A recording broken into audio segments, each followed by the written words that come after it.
offered as the panel lead. So I'll take it over, I'll carry it over to Graham to take this. Thank you. Thanks so much.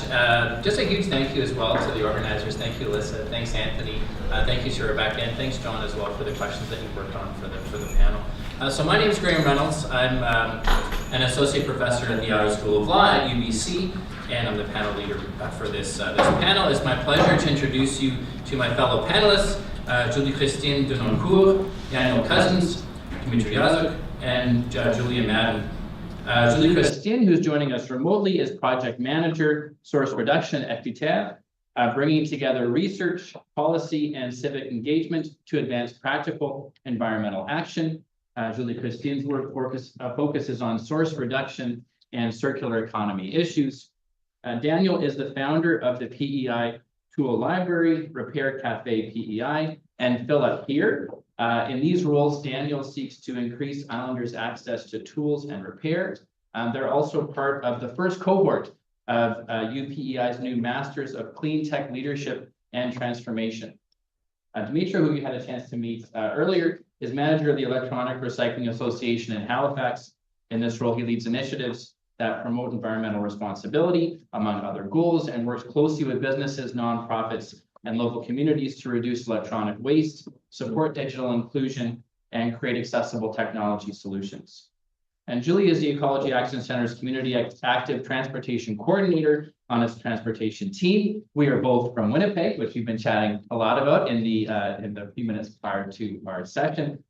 She helps community members navigate biking in the city, including through Welcoming Wheels and related community-based active transportation programming locally. So our panel focuses on repair and the environment. I'll begin by introducing the theme of the panel and our panelists, which I've just done. I'll then turn things over to my fellow panelists who will each have 10 minutes to discuss their work. After the presentations, we'll move to an open discussion among the panelists before opening the floor to audience questions, time permitting, and our session is scheduled to take place from 10:30 until 12. So the connection between repair and the environment is critical. In part, this is because we're living in a time of environmental crisis. The Intergovernmental Panel on Climate Change's 6th assessment report concludes that human-induced climate change, including more frequent and intense extreme events, has caused widespread adverse impacts and related losses and damage to nature and people beyond natural climate variability. And these adverse impacts and losses include record levels of heat and ocean warming and accelerating biodiversity loss. The impacts of climate change and of environmental degradation more broadly are felt most severely by those who are most vulnerable, including Indigenous, Black, and racialized peoples who are often disproportionately exposed to extreme weather events, food and water insecurity, pollution, displacement, and the cumulative effects of historic and ongoing social and economic inequality. The urgency is clear. A study published in Science in September 2022 concludes, the Earth may have left a safe climate state beyond 1 degree Celsius global warming, and that current policy leading to 2 or 3 degrees warming are unsafe because they would likely trigger multiple climate tipping points. So current warming and continued warming may push major Earth systems past points where harmful changes become difficult or impossible to reverse. Yet there remains reasons for hope. Actions taken now, including through repair, can help reduce waste, conserve resources, and respond to the environmental crisis that we face. But as many of you have documented through your own work, numerous barriers to repair remain. So some relate to product design. A product may be made of materials or contain components that are difficult or impossible to repair once broken. Other barriers relate to knowledge or tools. Individuals may not know how to repair an item, or they may lack the necessary tools to replace it or to repair it. And a third category of barriers are created or maintained by law. So some of these barriers relate to contract law. So some warranties may require repairs to be performed by an authorized repair provider in order for the warranty to remain valid. Terms of service for use of an item that is licensed and not purchased outright may also limit the ability of the licensee to have the item repaired. Other legal barriers are linked to IP law, which is one of my main areas of research. Potential IP barriers include the patent law distinction between repair and manufacture, under which repair is permitted, but only to the extent to which it does not lead to the creation of a new work or a new item. The use of companies by trademark law to prevent the use of authorized parts and repaired items. The reliance by companies on the law of confidential information as a justification for denying broad access to information necessary for repair, and the use of copyright law as a barrier to prevent the reproduction of software for repair manuals. The common theme bringing together the work of all of our panelists is a commitment to addressing barriers to repair as part of the broader response to the environmental crisis. Julie Christine's presentation will focus on Équiterre's research and advocacy work in recent years at the federal and Quebec levels. Her presentation invites us to think about the role of research in providing an evidentiary foundation for reform, as well as a role of advocacy in helping to turn research into action. Daniel's presentation brings together several themes related to repair and the environment, with a particular focus on practices, the practices of companies that hinder repair and recycling, and the practices individuals can adopt to facilitate repair in their own lives. Daniel argues that all technologies should strive to be clean technologies, minimizing their environmental impact. And Daniel will also share examples from their experienced dumpster diving activity they began doing regularly in 2024. Daniel's presentation invites us to think about the practices that we adopt in both our professional and personal lives, the impact of those practices on the environment, and how we can take steps to encourage and facilitate repair. Dmytro's presentation will focus on how barriers to repair often cause usable technology to be prematurely destroyed. He will also consider the role of government in the context of repair. In so doing, he invites us to consider how governments might address barriers to repair and help prevent usable technology from being discarded prematurely. And lastly, Julia's presentation will examine how the Ecology Action Center's active transportation programs intersect with right to repair principles. Through Julia's presentation, we're invited to think about the role of storytelling in the context of both environmental reform and repair, as well as a relationship between cycling, repair, and the environment. My own work in this area, which I'll mention only briefly in the interest of time, focuses on the intersection of intellectual property and human rights, particularly the right to a clean, healthy, and sustainable environment. I seek to identify legal barriers to repair, primarily those that arise from intellectual property law, and to propose legislative reforms that could help address them. I'm also interested in how broadly or narrowly legislative provisions related to the right to repair may be interpreted by courts, and how these courts arrive at these conclusions. So the common thread running through these presentations is a shared commitment to repair as part of the broader response to the environmental crisis. Taken together, these presentations will identify barriers to repair and explore the legal, political, social, and practical tools that can help overcome them. So let's now hear from our panelists, beginning with Julie Christine.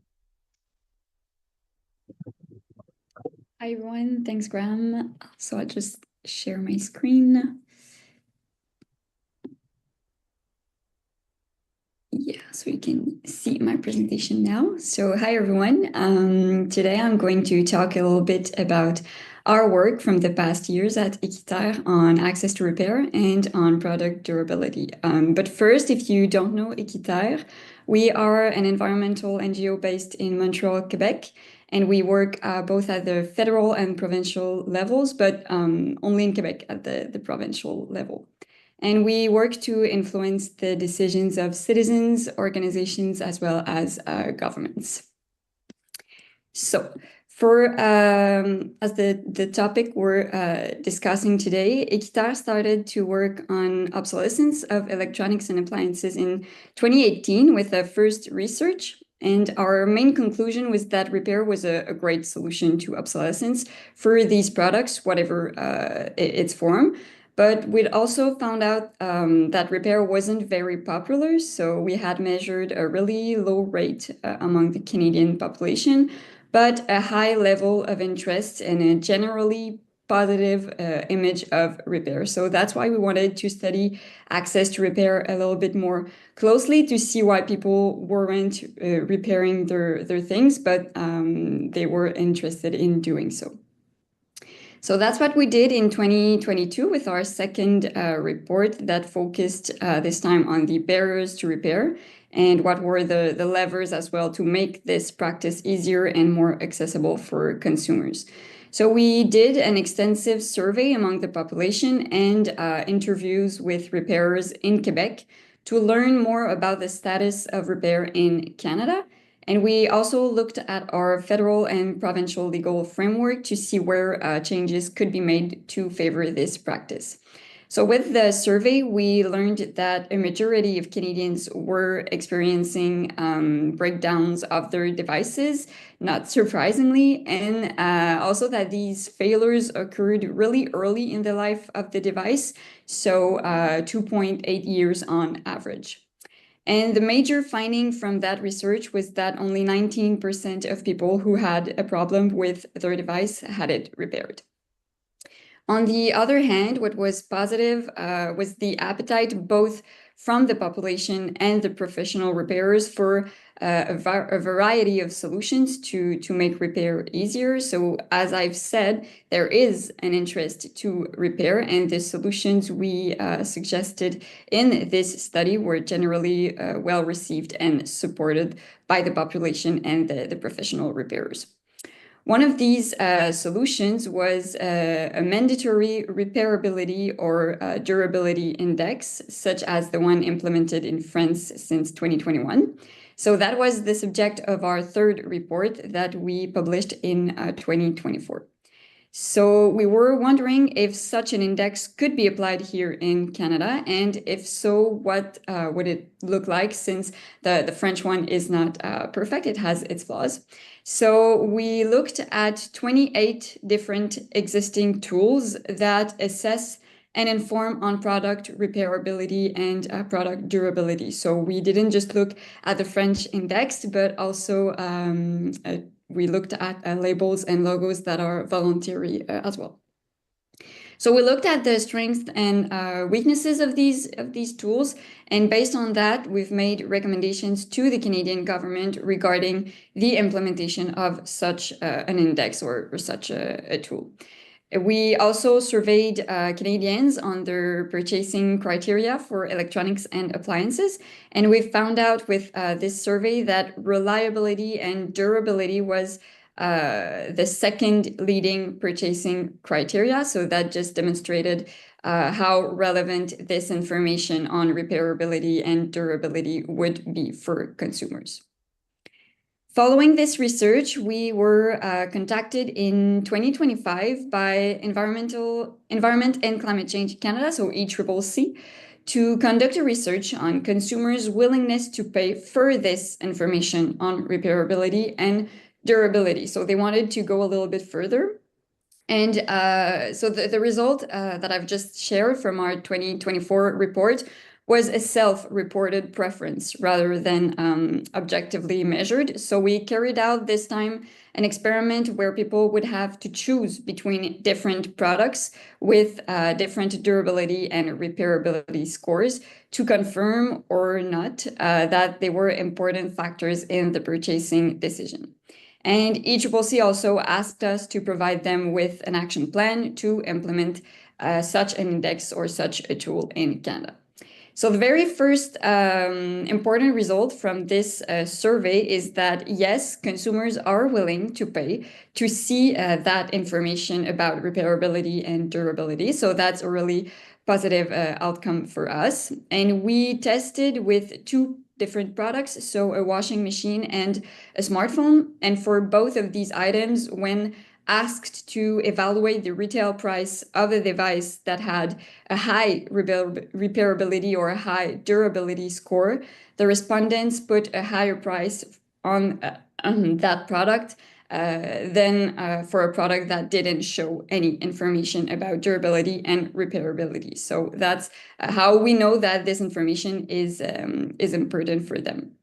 And the second main result is that products that had better durability and better repairability scores had more chances to be selected, regardless of the other attributes that were presented, such as the price.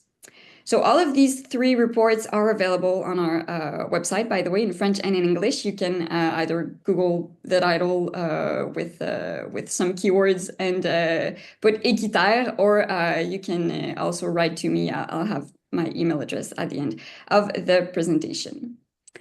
So for 2027, we are going to publish an update of our 2022 report. So we'll do another survey, and we are also interviewing repairers across Canada. So if you know a professional or if you are one and that you have an hour to spare, please contact me. We have a little bit of a difficulty recruiting as many repairers as we want. But yes, so that's our plan for 2027 to do an update on our 2022 results.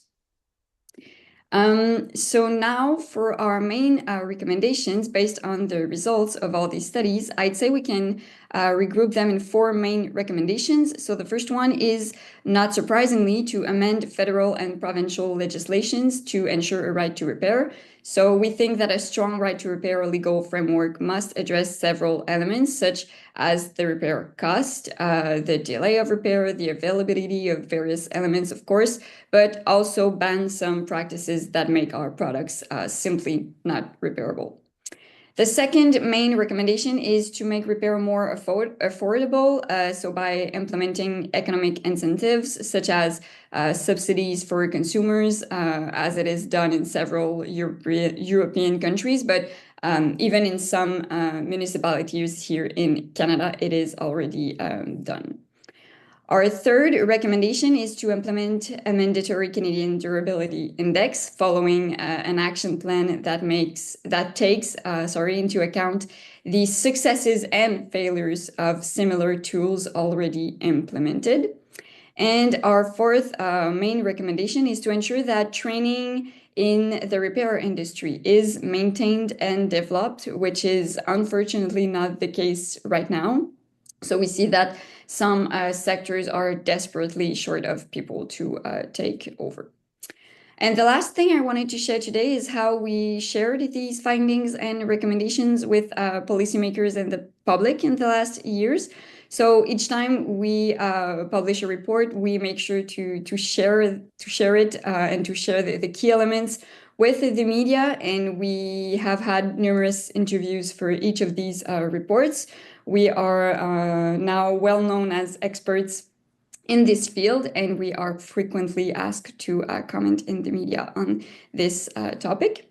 And we also participated in several public consultations over the years, starting in 2019.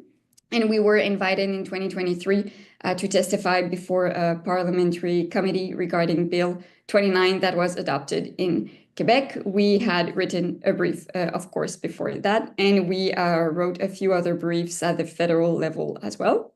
And finally, we were often asked to present the results of these reports to government employees of various agencies, again, both at the federal and provincial levels.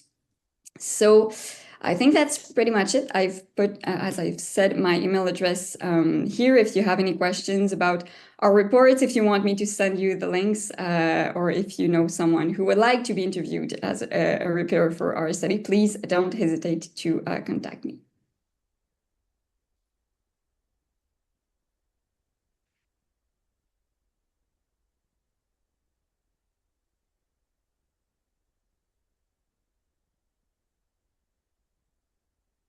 I just shut up in a minute. I think I'm going to stay in front of the podium.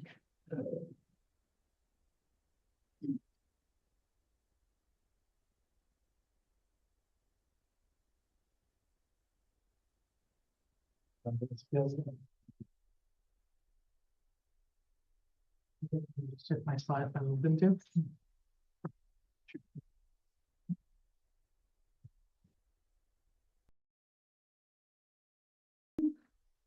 An honor to be here with my fellow panelists and to give this talk.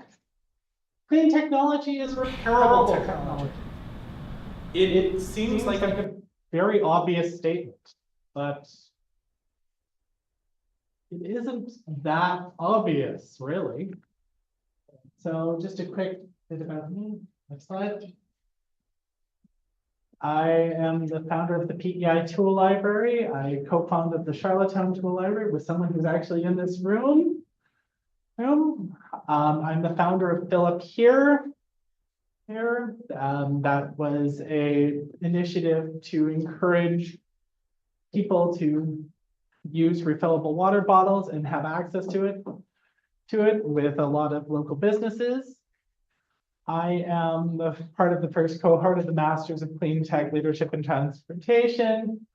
I'm a notorious dumpster diver, and because somebody is going to ask, I am 2 meters tall. No, I do not play basketball. I have 2 left feet, and those are attached to my wrists.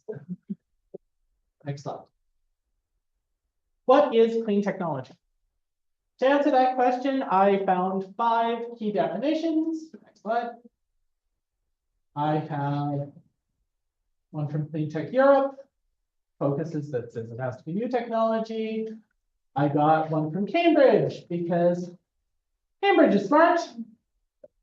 I despise AI, but I went with Google AI because that's probably the most common one. If anyone searched it, they're going to look for. I have Canada's, and I have my home provinces of PEI. They all have a bunch of similarities. They all have some differences, but they all kind of look at technology as the modern, smart evolution of things. So when you think of clean tech, next slide, you think of things like this: solar panels, wind turbines, hydroelectric dams. Not often, but now we're slowly starting to see things like tidal come into that equation. Now, they're not easy to fix. And certain things are not overly repairable. If a solar panel breaks, it breaks because they're pretty much glass and silicon. They're going to crack. We had one of the solar farms in Prince Edward Island. It got completed right before Fiona. In fact, actually the day before Fiona hit. And they lost a portion of their solar panels to Fiona. They just were smashed to bits and had, in order to fix the solar array, you just had to replace those solar panels. And yeah, that's an inevitability of it. But when you have to think about it, what happened to those broken solar panels? They may have gained 8 hours of sunlight in their entire functional life cycle. What happens to them in the end? Wind turbines, they're made of metal, they're cement. Those things are both theoretically infinitely recyclable. The blades, which are the thing that breaks most, can be fixed. There's efforts that can be done. There's efforts that have been done in Edward Island through WeCan, which is one of the first experimental wind farms. But they still have a lot. They have wind blades, and they don't know what to do with them at their end of life. Hydroelectric dams. They tend to be permanent structures, but there's still things that have to be repaired in them. The huge thing with this is the bigger it gets, it seems the more willing we are to figure out how to repair it. When there was a talk of washing machines versus smartphones. Washing machines are surprisingly cheaper than smartphones. But they're bigger, they're fixed in our house. So naturally we think of it that it's easier to repair. It's part of the house. You don't think twice really of if a repair to a house has to be done. You might delay it because it costs money to do, but you do it. Same with your car. But we don't think of fixing other things when they're easily replaced or we have multiple of it. If there's a hole in your shirt, you don't think about it. If there's a hole in your sock, you don't think about it. I love to thrift. One of the things I have found is that there are ungrateful people who do not appreciate their grandmother's hand-knitted socks. Their horrible personality and lack of love is my gain. I love hand-knitted socks. They're comfy, wonderful. But when they developed holes, I taught myself how to darn. All you need is a cheap plastic needle, a ball of yarn, and a tennis ball, and you can darn. It's not hard. All of that is simple and easy for repairability. Next slide. But we think of other things. As I bring up cars, EVs are clean tech. This is the lovely new Clean Tech Academy, designed for my program and and a Holland College program. I'm not studying here. It's not done yet, and it will not be done before I finish. But it's a net zero building. It's clean tech. It uses a whole bunch of things. And I guarantee something within the first week is going to break, and we're going to fix it. But again, all these things are huge things. What about technology that's small? Technology that this is all moving forward. What about technology of the past? Next slide. We've probably all seen this comic. We're all familiar with it. The greatest and latest in wind and solar technology that can dry our clothing. It's a clothesline. We've used them for hundreds of years. But that's because clean tech isn't all about moving forward. It's not all about new technology. I argue with Europe on this. It is about finding the sustainable solution and going to it. EVs are not new. That's just moving backwards. Cars were originally electric. And then we went with gas. We're just going back to what was sustainable. And there's a huge argument on that. And there's tons of nuances to it, whether it's actually truly sustainable or not. It's just less emissions heavy. Next slide. Yeah. But what about other technology? Can it be clean? Can it? It's tricky. Now, the slide backgrounds for this that are not just pure images, I made them on a computer that's 17 years old and still running. I will not let it anywhere near Apple. Apple was trying to decommission it for at least the last 7 years. But it was designed to be adaptable, upgradable, and hence repairable. I'm not going to ask it in this room because I'm pretty sure a mass majority of you know where the battery in your smartphone is. Average audience wouldn't. You definitely do. So, next slide. What is the key to actually making things truly clean technology? And this is where I'm going to get to a bit of a point of I'm going to start asking you questions, and I want to hear an enthusiastic response. It's a pop quiz. Don't worry, you're not graded. They won't let me do that. And it's just yes, no question. But anyway, I cooked up this little definition. Next slide. Any technology that helps reduce our environmental impact that is also sustainable through all phases of its life cycle: production, installation, function, maintenance, and decommission.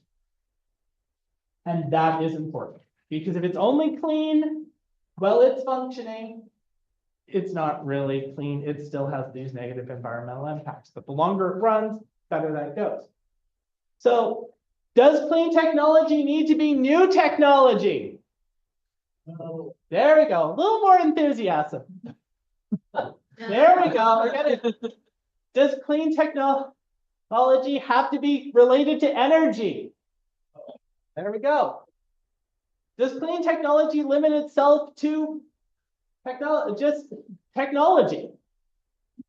No. There we go. Does clean technology have to be repairable? Big enthusiasm, people here. There we go. Yes.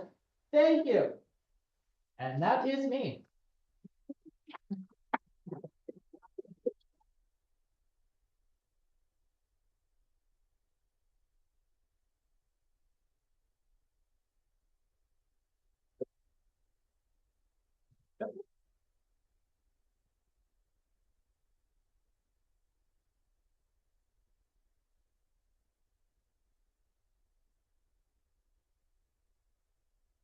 Thanks, Anthony. We have organized everything. Thank you guys for being here today. And we are going to talk about something that actually affects all of us. That's electronic waste, reuse, and how we deal with technology when we no longer need it.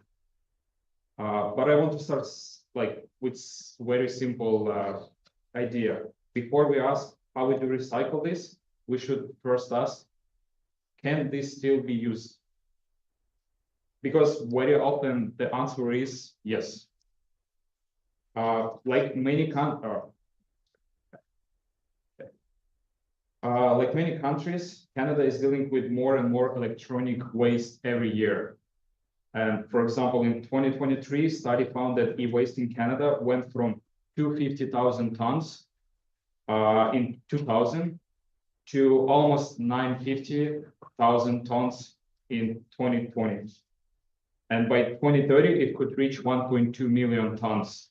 That's a lot of electronics going in the wrong way. And here, what surprised the most people, the government of Canada says that only 8% of used electronics actually get repaired or reused. More than 60% are just recycled or thrown away. We think about sustainability, but what actually happens is a very different story. And one thing that's important to understand is how the system works in Canada. There is something called the environmental handling fee. It funds electronics recycling program across Canada, but reuse and refurbished aren't always covered by the same way. So there is a room to grow, and that's the part of why ERA exists. ERA, Electronic Recycling Association, has been pushing back in 2004, and our idea is super simple. Before recycle something, we have to ask first, does it actually need to be recycled? Okay. And for example, when a device is retired, the first question should be, does it still works? For example, like as you can see on the slide, if yes, it should not go straight to recycling. First, it goes through a secure data wipe. That is extremely important, especially for businesses or organization with some sensitive information. In this case, yeah, the security comes first. After that, the device is tested and refurbished if needed, and then it can be donated or redeployed. This is where the impact becomes very real. A laptop one company no longer needs to become a tool for a student. A desktop can help a community organization. Technology that was sitting unused can suddenly create access, opportunity, and connections. And every device we reuse is one less device that needs to be manufactured from scratch, less new materials, less energy, less waste. Of course, not every devices can be reused. For example, some devices are too old or too damaged, and that there is no way to reuse it. In this case, yeah, we come with the certified recycling in the next responsible certified recycling. So basically, yeah, our message is super simple: reuse first, recycle. You reuse when, sorry, my bad. Sorry, the message is simple: the reuse first, recycle when reuse is no longer viable. And let me show you what it looks like in the real life. As you can see here, right now, ERA has over 800 requests for donations across Canada in our system. This is schools, library, community, newcomers organization, and all these guys, they need a technology to do their work, but they don't always have the budget for it. At the same time, businesses have electronics sitting unused. That connection needs to happen, and that is where ERA plays a role. Here in Halifax, we collected retired electronics, process them securely, and direct them toward people and organizations that can benefit them. A computer can help someone apply for a job, help a student with the schoolwork, or help on non-profit organization serve more people. We are not just moving electronics from one place to another. We are turning unused technology into a real social value. The highest value recycling program is one that first asks, is this device actually waste? Because if it can still help someone, it still has a value. So the message I want to leave you with today is simple. Canada Waste is growing. The need for responsible action is growing, and the opportunity to do better is right in front of us. With the reuse-first approach, we can protect data, extend the life of electronics, and support people in need, and reduce waste all at the same time. That's pretty much it, guys. Thank you so much. Thank you.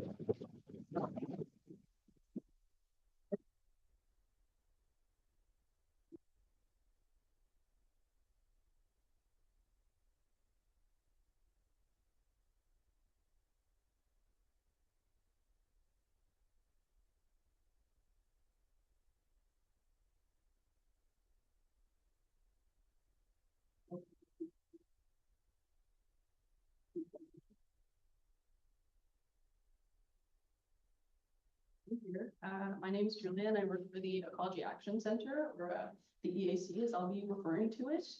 And yeah, it definitely does feel fitting to be on the repair and environmental panel, as essentially all of the work that we do at the EAC is really rooted in really deep care and respect for the earth. And so a lot of the work that we do is advocating for how we can care for the environment and sort of exploring the different ways that we can take action in doing so. And so as it relates to transportation, we want people on bikes. Bikes are great. They're zero emission, and as I'll get into in a second, they are very repairable. And so we run a number of programs that work to get more people on bikes. And that's people across the HRM, but also across the province as a whole, and really focusing on communities that face disproportionate barriers in accessing a bike.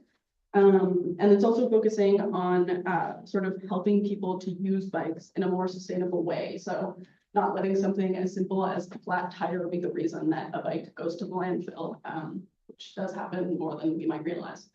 And so our home base for a lot of these programs is a community DIY bike repair shop called Bike Again in the north end of Halifax. And by DIY, I mean that instead of us fixing bikes for people, we get folks who come in and bring their bikes and we'll teach them how to fix it themselves.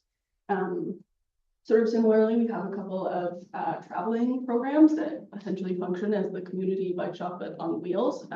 So those go around every summer and visit different communities, both across the HRM and across all of Nova Scotia, and bring the tools, the supplies, and really importantly, the sort of extra support and teaching that repair knowledge out to communities.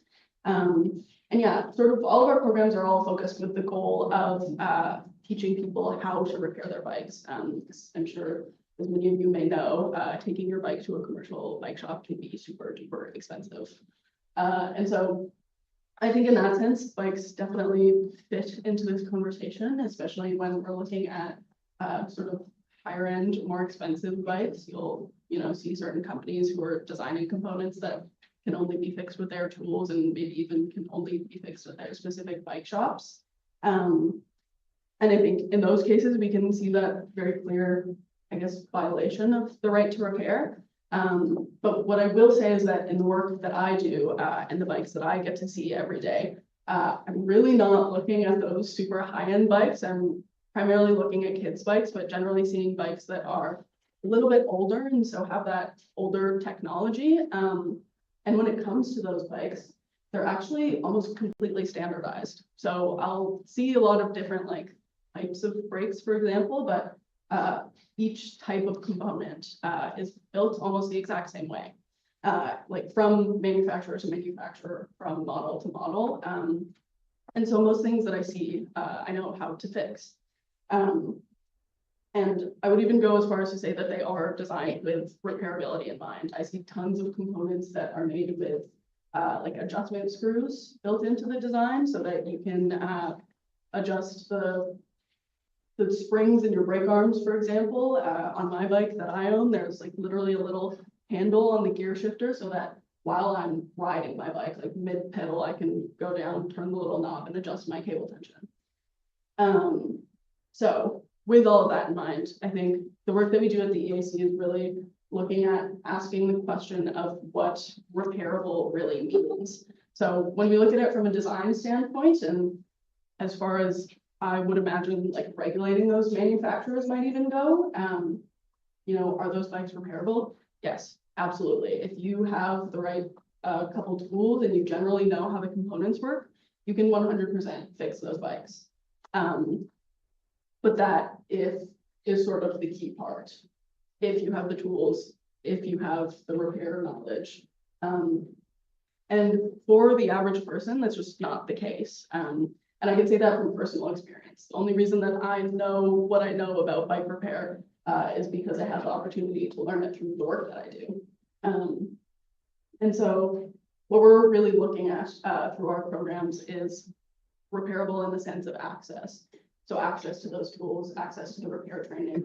And that's what our work is all about. We want to equip communities with the resources and tools that they need. And more importantly, I think the sort of repair know-how to fix their bikes. I get to see so many bikes every day that people bring to me that they haven't been able to ride for months or even years. And it ends up being an issue that we could fix with like a standard size wrench or even like a Phillips head screwdriver, which I'm sure most of you know, like most of us have that lying around the house. And so I think that's also where bike repair is a really interesting like thing to look at within this conversation, because once you do know the like basic engineering of how bikes work, there's so much room for creativity and innovation in how you can repair things. Even within the scope of our programs, we often run into repairs that we don't necessarily have the exact right tool for, especially on our like mobile setups. One of them is a cargo bike and you can only pack so many tools on it. But what we find is that there's tons of repair that you can do even if we don't have the exact right tool. And so I think that piece of knowledge sharing is super duper important. And yeah, I think that's what it really comes down to when we want to talk about sustainable transportation is not only just encouraging use of transportation that isn't actively polluting our environment, but really taking a look at the way that we're using that form of transportation and ensuring that it is in a way that is sustainable and long lasting. And so yeah, that's what our work is really all about. Thank you for listening.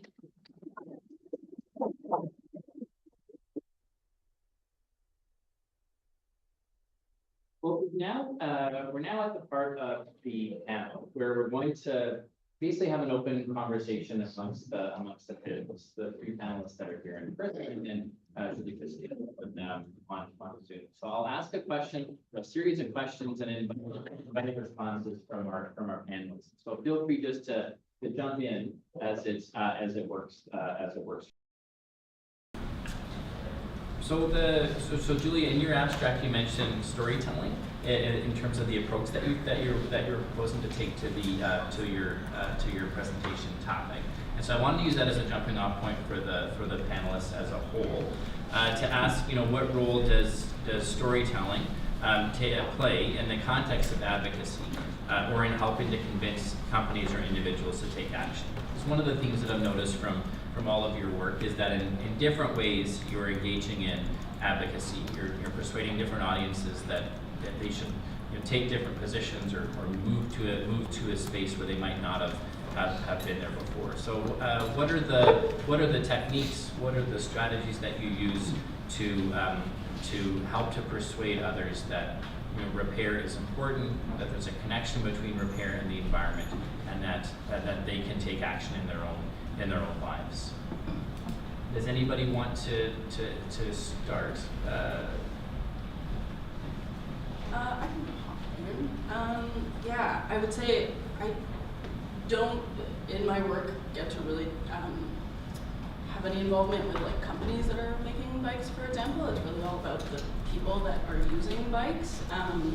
But I think storytelling is a way that we connect with people. Like a big part of our work is just community work and chatting with people and getting people excited about their bikes. And I think for everyone that does ride a bike, we all have a sort of crazy bike repair story or two up our sleeve. So I think that's a way that we can connect with each other and maybe even let people know that there was a much easier way all along and get them excited about repair and involved in learning how to do it themselves.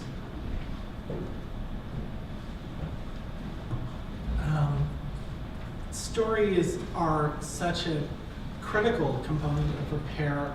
For years of repair cafes, there's a story behind the item they brought in, because if there wasn't, they wouldn't care enough to get it repaired.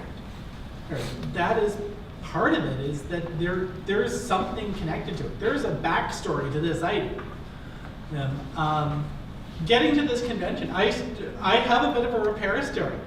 So I had a wagon to take my luggage with me to the bus. And I was on campus and my back wheel fell off. So I'm like, okay, my bus is in like 25 minutes. It's gonna take me about 6 or 7 minutes to get to campus. I can't go back, I cannot do anything. So I got to the maintenance department at the university and I'm like, hi, I'm wondering if you could help me fix this. I've got a bus in like 15 minutes, and it's like a 2-minute walk there, so it's not a big deal. But we have like 10 minutes to fix this. There was a person there. In the 7 minutes I was there and it took to fix the wagon and the back wheel, I ended up with 3 people excited of having this weird thing to fix. Because I'm like, I'm on my way to a repair convention, my wagon broke, I need to fix it. And just, it was exciting, but the story is what matters. It's exciting, it's empowerment, because I didn't get down, I knew it was fixable, I knew how to fix it. It was just a question of access and getting people to help and building that community connection. Because I also found out through that our UPEI maintenance team actually wants to be involved with repair cafes and do some mentorship for UPEI students on how to fix things. So it's huge. Story is about it, but it's building that connection. There is a backstory to it, because if there is, people care about it to fix it.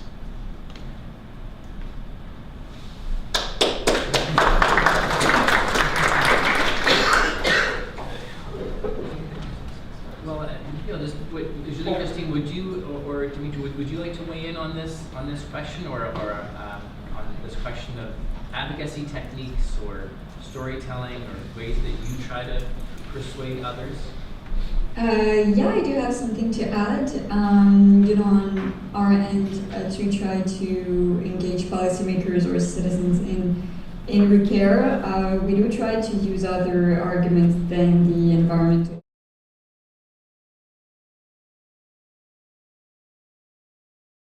Not really popular, especially with our federal government at the moment. So we do try to, use the financial argument to say that in the long term, it is, more economic to repair your stuff than to always buy new ones every time they break down. And there is also the argument that you support local businesses instead of, giving your money to, let's say, a big corporation as like Apple if you buy a new phone or a computer. So yeah, we try to use other angles, I would say, than only the environmental one.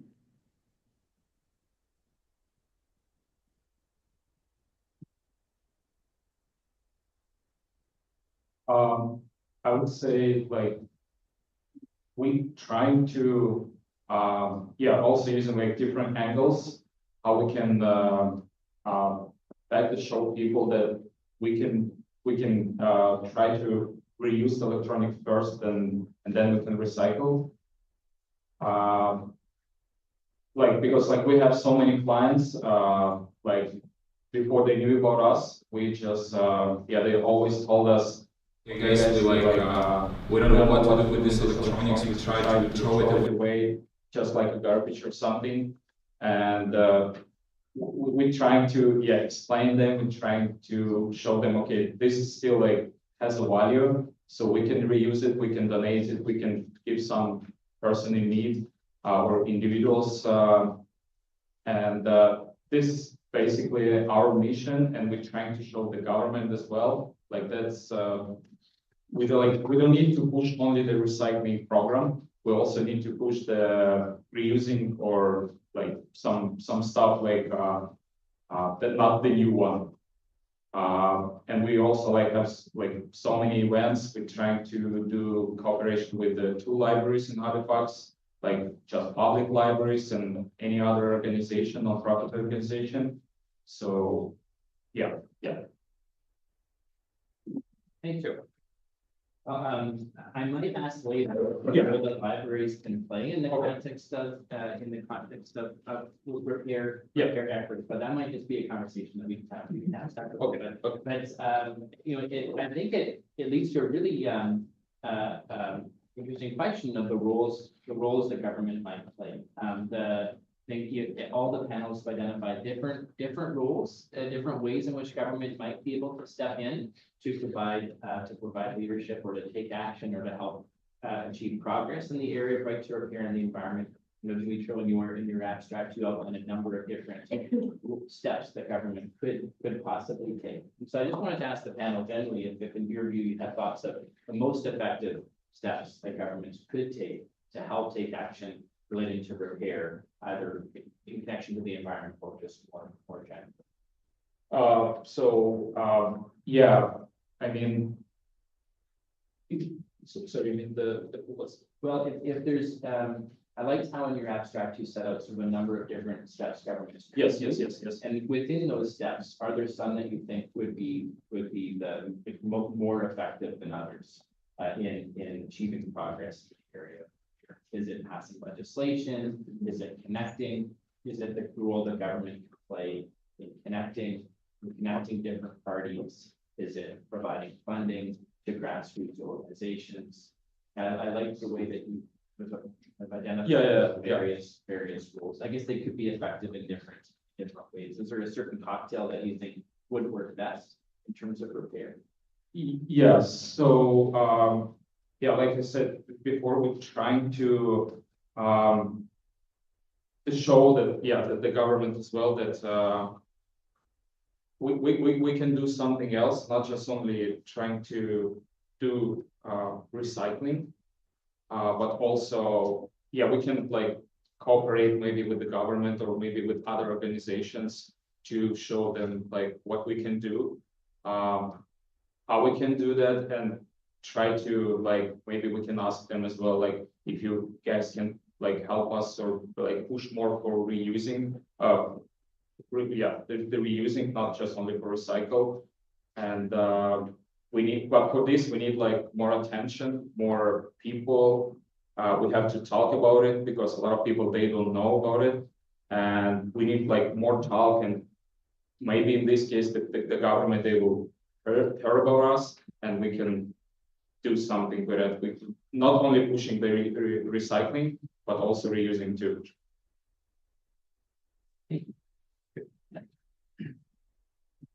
Julie, Christine, would you like to weigh in next in terms of what you feel is the most effective role that government can play? Yeah, of course. I do think it would be to pass legislation, but a strong legislation, and one addressing, various elements, various barriers to repair. So we do have one in Quebec, but it has its flaws. So yes, you can pass a legislation, but it has to be strong and it has to address the right things.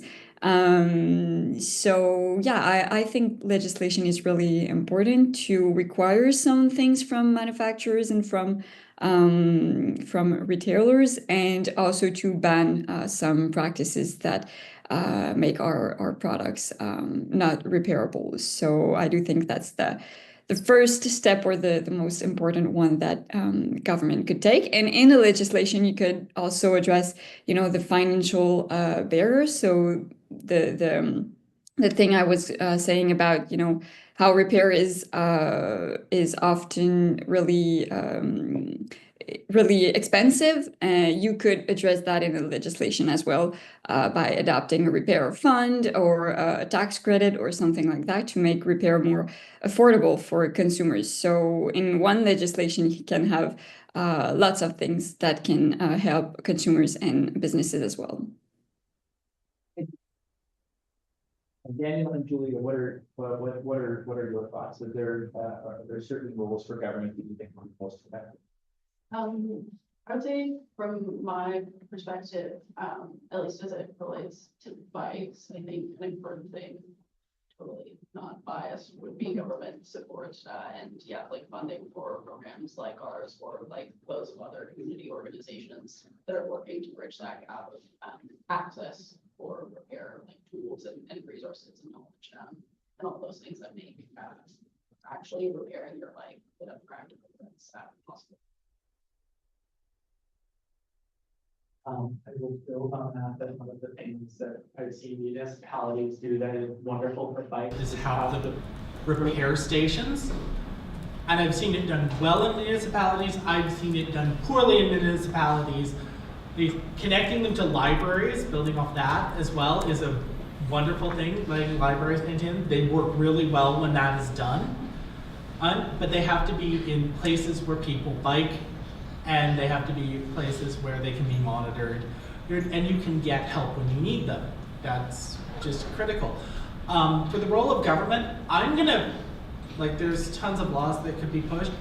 I'm gonna push for education at all levels. It does not matter. I look back to my grade school years, and the amount of times they taught waste watch instead of science is appalling. It wasn't science. It was literally just the easier thing for the teachers to teach. I think that says something about the quality of teachers I had, but I won't go into that. But I have, through repair cafes, teaching kids how to repair. Kids are some of the most interested and engaged people I have ever met at a repair cafe, because it fascinates them. I will be honest, the amount of time, I have no idea how many kids have requested a crazy screwdriver set. I'm sure there's iFix at once. There are others I know that have literally deliberately, because I had to give the parents the link to the one I had, because that's the one the kid wants for Christmas or their birthday. I'm totally, I encourage it. I believe it's a great thing. But having that level of education and having them learn.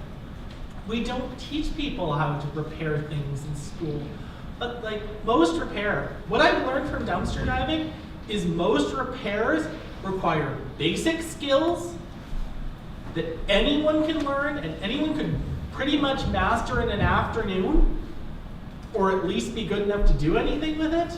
Might take a little longer to master. And they cost less than $5.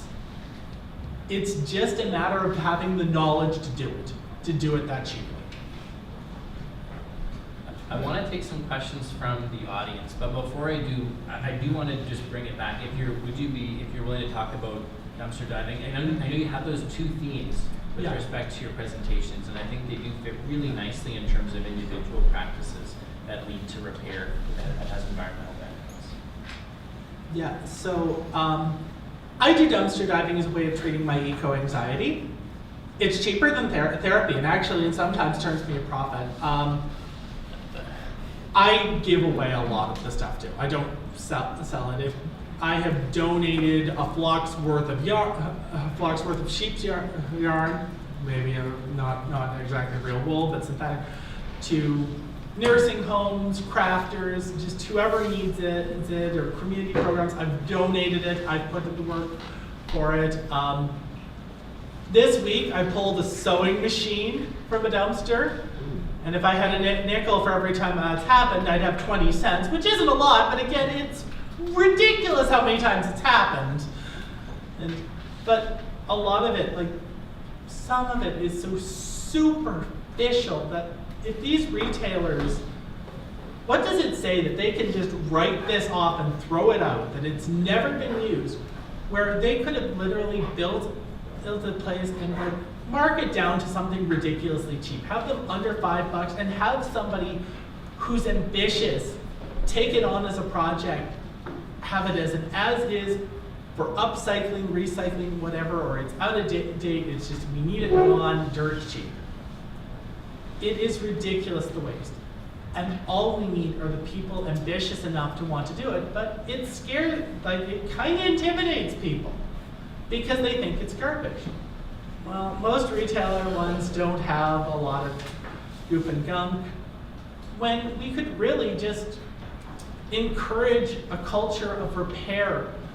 Because some of these things are handmade in other countries and people put actual craftsmanship and work into them. And then they get here, they get broken, and they go to garbage because nobody wants to put the effort into fixing it. When really, it would just take a bit of time, a little know-how, and maybe $5. And it's a really interesting mix of the corporate practice of putting those items into a dumpster, the individual practice of reclaiming those items, and then thinking about the role the government might play to either incentivize or disincentivize either of those specific steps. Either government or corporate, it really just matters. Like, and it's all corporate mentality, and it can vary by company to company, even if they have the same parent company. There are companies I know that if they sell things, and if they break, they do their best to salvage it, and they donate it. There's one company, they donate it to women's shelters, and they're great, and I'm like, I praise them constantly and say, yes, great initiatives, because they know I do this.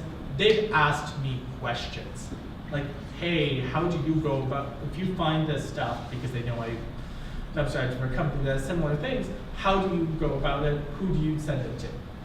And that's the thing, it's you just need that will and the corporate support to do it.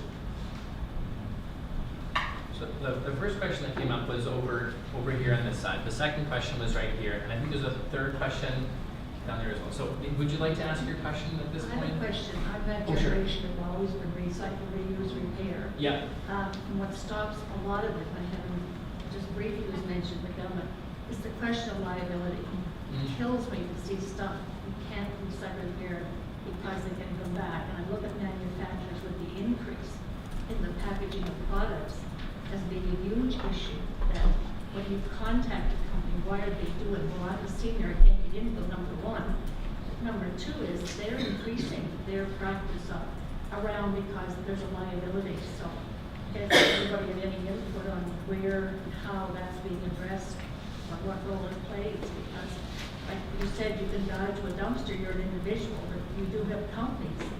And that's what I hear. We work in the automotive, which we've got parts and all kinds of things that we can't recycle because it might go against environmental laws, or it could be a liability for them individuals. Just interesting. Julie, Christine, did you hear the comments? Not so good, so I'll let the other panelists answer first, I think. Okay, maybe I could I'll summarize really briefly, and please correct me at where I get it wrong, but the question had to do with one of the reasons why corporate actors take the steps that they do in terms of putting items in landfills is due to liability concerns.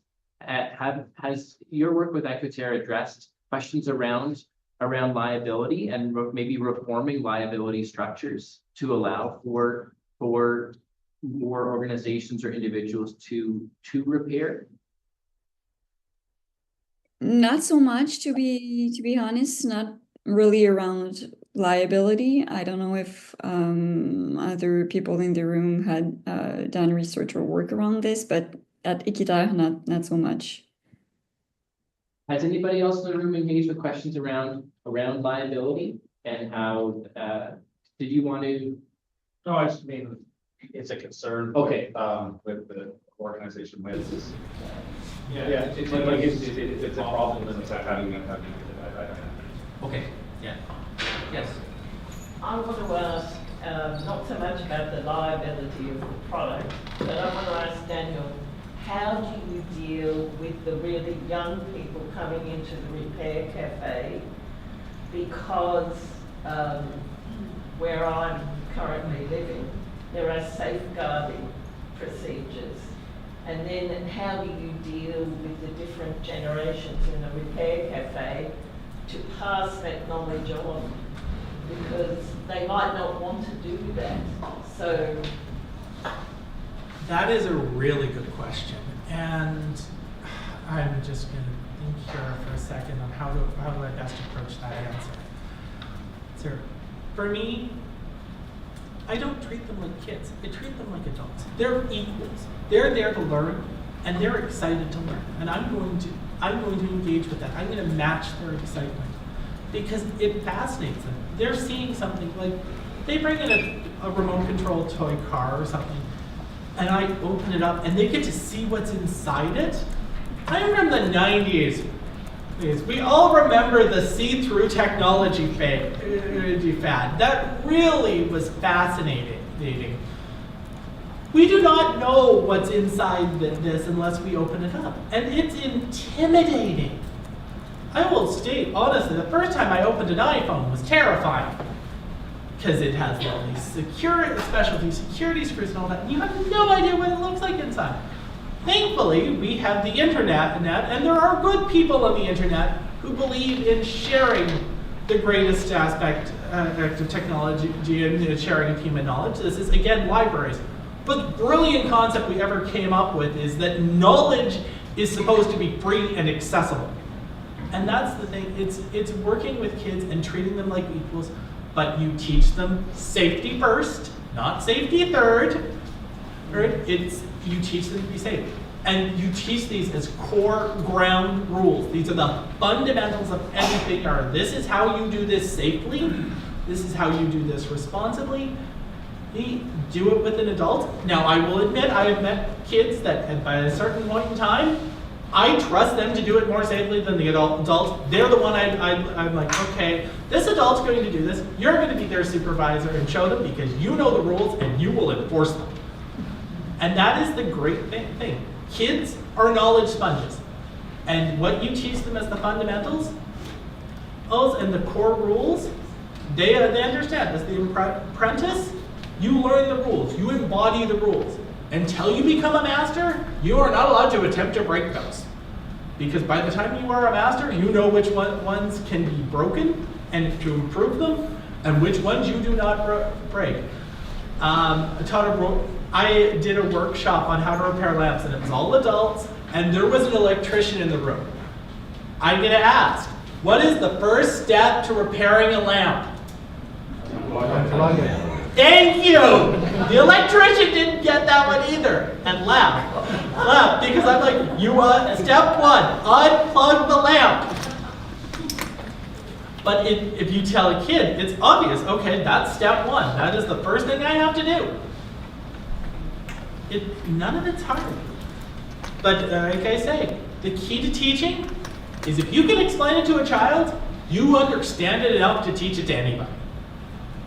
So, just thinking about what you're saying, I mean, I agree. Yeah. Kids are really good and they do sponge. Yeah. They're like little sponges. But it's also the guidelines that, we work under. I'm in the UK currently. Yeah. And those safeguarding rules can be sometimes a barrier. Indeed. And I think the best part is human connection. And we see that, and it's what we're missing, we're seeing that fear and missing in education is not relying on technology, is relying on people and developing those skills.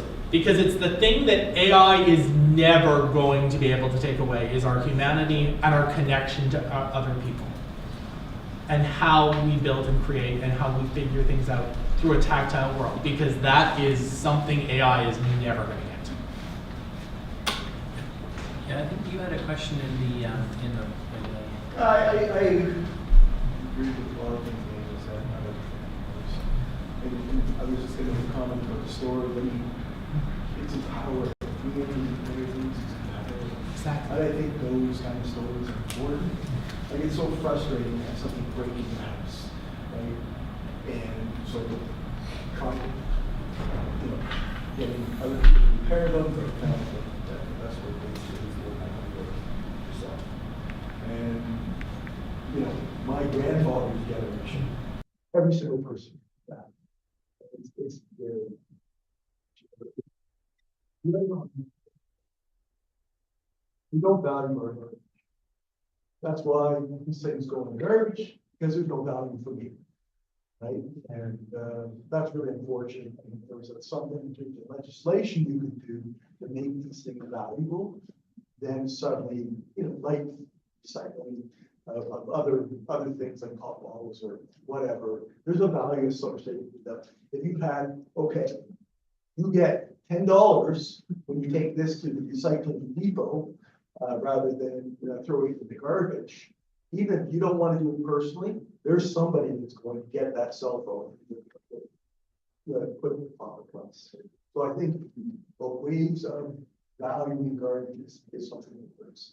I mean, a lot of legislation is negative. This will be bad for you. Raise a tax on it, but you can also have a positive way of looking at it, which is we give you money for doing something that's positive. And we all pay environmental taxes on these things. Why shouldn't some of that tax go into actually encouraging the people that are buying these things to actually say? Okay, you've made a lot of great points. I'm well aware that I can bite my tongue, but my face does not know how to shut up. And as you were talking, like you might have noticed, I got this kind of like the bigger grinchy smile as you went on. So I'm just gonna try to tackle these points in order. Talking about like your grandparents' generation of that back in the day where everybody had The garage and all the tools where you could do like whatever, and you more or less knew how to do whatever, or at least you had the tools and you knew which people knew how to do it and could tell you how to do it. Those days are gone. And it's the argument of why I say tool libraries are important, but also maker spaces, because the tools are important, but the space to do it is there as well. And that's the thing, like maker spaces, fab labs, community/men sheds, all of that is building part of the repair community of knowing your neighbors and knowing your community and being able to do that and access these tools and knowledge and know how. And granted, things have changed. Like the hammer had in the third world. Yeah, the hammer. That was one of the first questions I had when I developed the tool libraries. Well, wow, you're going to keep up with the technology of basic tools and all that. And I said, when a hammer technology progresses behind heavy object attached to stick, I'll get right on that, but it hasn't happened in thousands of years. I'm not worried about it. Talking about how we value our garbage, and you brought it up afterwards, like how pop bottles are. People don't do that either. Now, back in the day, when we had glass pop bottles, which has only been gone for about 20 years on Prince Edward Island, you really thought twice, especially if you were driving a route you regularly drive, whether or not it's a smart idea to throw a glass pop bottle out your car window. They don't think of that with plastic or metal, because glass, if it breaks, there's a good chance you're going to puncture your tire, and it's going to be a more expensive repair. I founded Philip Here, and the story behind Philip Here and how it all started was one day I was working downtown, and I have a water bottle. I drink water. That's what I do. It helps my health. It's economical. It avoided me drinking a couple bottles of pop every day, which is unhealthy, economically unviable, stuff like that. And it was so hard to find a place to refill my water bottle because public water fountains were not there. And it's like, well, do I ask a business, is that a big inconvenience? I'm thinking about that, and I'm on my way to another event, and some person who I do not think was great drove by in their big ass truck, tossed a can right out, it landed at my feet, and I'm getting mad. And it's March, snow's starting to melt, and on my way, I'm starting to see more bottles and cans pop up, and I'm like, the streets are littered with nickels and dimes. And the gears start turning, and I'm like, what if I designed a sticker that for businesses to put on their door that says, hey, you bring your water bottle in here, you ask for us to refill it, we'll do it, no questions asked, we don't expect you to purchase anything or anything, we're willing to do that support. So, I went to the dollar store, I bought some blue bags, and I got a pair of tongs. And I started gathering up bottles and cans, and it didn't take long, it took about a month for me to gather up all of them and raise $200 to print the stickers. I had the stickers printed and I sent out the press release, and 5 minutes after I sent the press release out, I got a phone call from CBC and they're like, hey, can we get you in front of a camera like today? How soon can we do it? And I was like, I've got 2 hours left of work. We can do it after that. They got me on. I made national news. I had people inquiring about this. I sent it out to people so that other people could do it. But it was, again, the story that matters. I continue to still collect bottles and cans just because it treats my eco-anxiety. And if you want to know, we just recently doubled deposits on PEI. I'm hoping it will do well.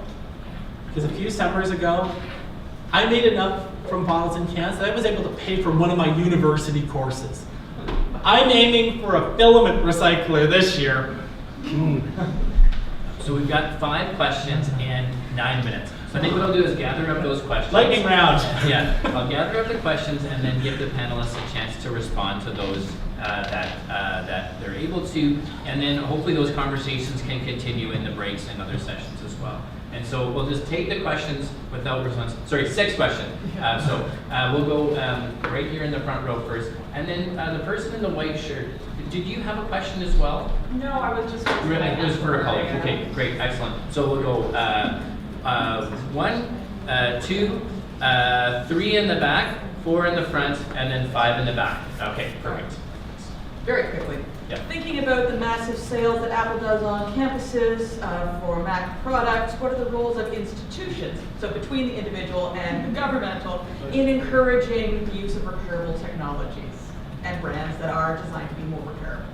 Wonderful, thank you. Yep. So with solar panels, there's dedicated recycling technologies available. You can grind them up and extract the photovoltaics out of them. So that requires a dedicated process line. If Canada starts getting data centers, they can consume up to 50,000 tons of copper per data center. How can we market a private company to try to recycle at that scale? It seems to me like electronic recycling faces a marketing problem. And how do you reach out to more people to try to fix that stuff? Thank you. And then we'll do the comment in the back and then down to the front. Yeah, that's you, sorry, yes. Yeah. I really loved your story about just like the innovation of being like, I'm looking at all these bottles and cans on the sidewalk that are being thrown at me. I'm gonna do something about this and use that as an avenue to kind of raise awareness about these things. And even your talk about using repair cafes and all of those things, but I think that like those are so valuable, but I think that the education portion is also so valuable. And I feel like in the age of consumerism, we're so consumed by like this buying concept of just being like, oh, I'm gonna replace it instead of repair it. And I think that's what this whole conference is about, truly. But I think that I would love to just hear about kind of what your guys' ideas are. Well, just about how to encourage people to think and kind of have that same mindset as you to view bottles and cans as nickels and dimes, because otherwise I don't think repair cafes will be like utilized in the right way, because I think that a lot of people around me, even, especially I'm 22 years old, and the majority of the people around me don't it doesn't even cross their mind to repair something instead of replacing it, because it's sometimes cheaper, it's less time consuming, it's like you get something new and fancy, and even just in the age of like replacing your iPhone before it actually needs to be replaced, I think that there's such a cultural shift that needs to be happening, which is really hard to do in the age of consumerism. But I just am very curious about kind of what your guys' takes are about that, and even how like programs like extended producer responsibility can bring forward like companies to encourage that kind of idea. So yeah, I guess that's just where my mind's at. My question is Dmytro and the ERA. How did you find the impact of the sunsetting of Windows 10 on your recycling programs? Because I know that a lot of the older equipment is not validated for the Windows 11 without significant workarounds. And how are you kind of reacting to that, or what do you think the response should be towards the government and or the industry to make that these products can continue being functional when they're not actually broken? And I think there was one other hand that was up. Yes, yeah. Mine was virtually the same question as his question, other than I wanted to also add, would the ERA be, you were talking about working with repair cafes and libraries and things like that. I mean, now's the time, October's the date, you know, a program where you can go around and actually have these, you know, at repair cafes and libraries for people that have these computers that, you know, they just don't want to buy a new one. They just want to upgrade to Linux or something like that, and, you know, make that happen nice and fast. So we're at about 11:57 now, and so I want to give our panelists a chance just to give a last word, but if it can be like a 15 to 30 second last word. As the first moderator of the first panel, I feel a special responsibility to try to not go over time on the first one. You're doing great. Thank you, I appreciate that. Julie Christine, would you like to jump in? Yeah, I can go quickly. So for the first question about the role of the institutions, I think they can play a role by having more sustainable procurement policies. Let's say to have more items being reused or second-hand items, and by saying, well, we have to repair our things that are broken instead of always buying new stuff. So yeah, they do have a role to play. And there was a second question about EPR systems, and at Équiterre, one of our recommendations that I've mentioned earlier is about economic incentives to make repair more affordable, and that's one way to do it is by saying, well, EPR systems could finance a repair fund for consumers, and that's what they are doing in France. So we could do kind of the same thing here. So I'll stop here. Thank you. The question about how do you see the role of large institutions like the university in promoting repairable technology? Yeah. So I would say we need to try to more cooperate with the different institutions, the university and the colleges, and we need to basically educate the people why they reusing is better than just recycling, because in this case we can help not only some individuals or some organization, but also for it's for the planet is good too. And we need to educate people. We need to make a connection with the different university to show them why this way is better than just recycle. And then I think there was the Windows 10, but let's save that. Yeah. Let's save that answer for after the session. Yeah. Yeah. Okay. Daniel, just a last word to the. There's so many great questions, and I hope to chat with you afterwards to really help that get along. To handle institutions, there's so much time spent discussing it, not enough time just going into action. academia is to find the problem in the most convoluted way possible. It's how do we solve it, and that has to. Fair warning to you, PEI. I am going to start knocking on doors and do it. I've made offers. It's time to actually talk in action. Just so great. Like, I'm thinking of just the tons of A-waste and how we don't value that. Think of what technology weighed in 2000 versus now. That's terrifying. Okay, I'll try to be quick. Regarding the question about sort of like consumerism as the cultural norm, I think I've gotten to see that because of the nature of my work and being community outreach and being in community spaces, I think that's really where it's at, is like connecting with people just on a human level. I think because that is sort of the cultural norm for a lot of people, it just doesn't even like cross their mind that preparing things themselves is even an option. So just like having that conversation and planting the idea in people's heads, I think is maybe not an all-encompassing solution, but certainly a start. And I know that these would give me a chance to answer all those excellent questions, and that there are likely more questions as well. But hopefully it's an invitation to be able to continue those conversations during the break. So on behalf of the organizers, I want to just to give our panelists this token of appreciation from the conference. And please, everybody, join me in giving a really warm thank you to our.